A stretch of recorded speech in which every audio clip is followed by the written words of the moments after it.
Oftentimes, when I start to teach about language in a psychology class, students are surprised that this topic is even covered. I think this is interesting because when you really think about it, a large part of how you think is based on language. Language also plays a big role in how we communicate with other people, how we understand new information, and basically how we perceive the entire world around us. There's even a direct link between development of language skills and the development of the brain itself. So language is an integral part of psychology, and that's going to be the topic of today's video. I'm especially going to focus on key terms like phoneme, morpheme, lexicon, syntax, and semantics. Because language develops as your brain is maturing, the way I'm going to present the material today is going to be based on how that development occurs and when it occurs. The development of our abilities to use language starts even before we're born. While we're in the womb, we can hear our mothers and those close to our mother speaking with one another, and sometimes are even able to respond to those noises. At birth, we start to communicate through crying and producing other types of sounds. These sounds that are produced through babbling in the first few months of our lives will start to form the basis of language. Although we call these sounds babbling, the specific sounds that you are making are referred to as phonemes. A phoneme can be thought of as being the basic sound unit of any word. Typically, phonemes in and of themselves don't really have any meaning attached to them. I like to think of a phoneme as being sort of like a brick.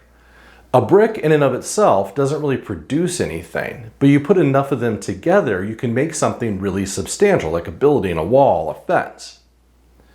Well, a phoneme by itself doesn't really mean anything or do anything, but put enough of them together, you start forming words. A good way to remember what a phoneme is to remember the first part of that word, phone. Think of a phone ringing, it makes a sound. Well, that's what a phoneme is. It's just a sound. So, for example, in something like the word psychology, there are 4 phonemes. Psy, ka, la, ji. If you said any of those in and of themselves, you're not really communicating. Imagine if I just started saying psy or la or ka. Nobody's going to really be thinking that I'm trying to communicate with them. They're probably thinking that I'm having a stroke. One thing that's really interesting when we talk about how phonemes are used through babbling by infants is that the earliest use of these sounds is what's known as universal babbling. These early sounds form the basis of pretty much every language that's spoken on Earth. And it's called universal because the belief is that it's the same type of sounds being made regardless of the language the child's actually being exposed to. I really like to think of it as being a really significant unifying factor for humans really throughout the world. I mean, think about it. Whether you're an infant in South Korea, South Africa, or South Carolina, during this period of your life, you're saying the exact same sounds as every other infant on Earth. Usually, from about 6 months on, the babbling starts to become more language specific. So essentially, the child starts to develop more of the sounds that they're hearing specifically in the language or languages that they're being exposed to. Between about 12 and 18 months, a child starts to piece together these phonemes to create their first word. When a child puts together enough phonemes to have meaning, we refer to that sound being made as being a morpheme. So to go back to my earlier example, psychology has 4 phonemes. But when they're all put together, they form one morpheme. A morpheme isn't always the same thing as a word, though.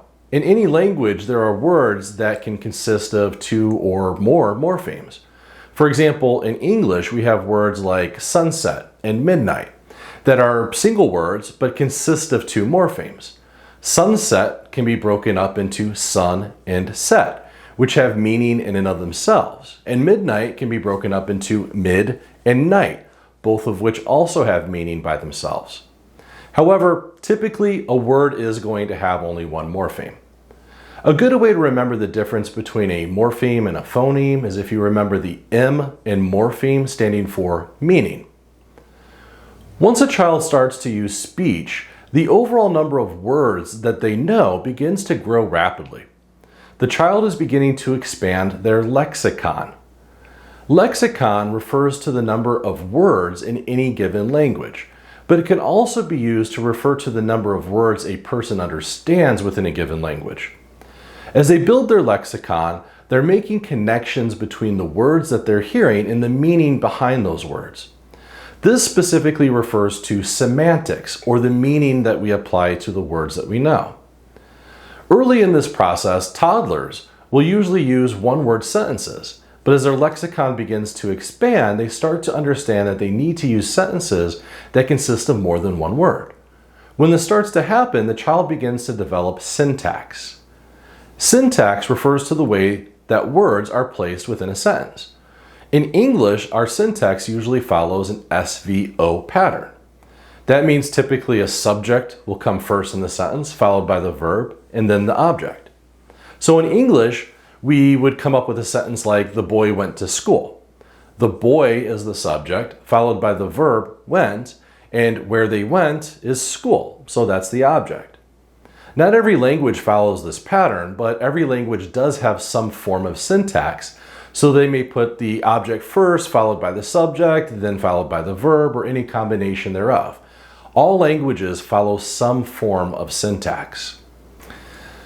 As children continue to build their lexicon and develop their syntax, they start to combine words and form some basic sentences. The next step with language development comes from the development of grammar skills. Now, typically when we think of grammar, we think of English class, learning about where we put the comma or the apostrophe, learning what a colon is. This is all definitely part of grammar, but grammar rules go beyond that. For toddlers beginning to develop their language skills, grammar isn't about where to place an apostrophe or a colon in a sentence, but rather deals with things like general rules that govern the language.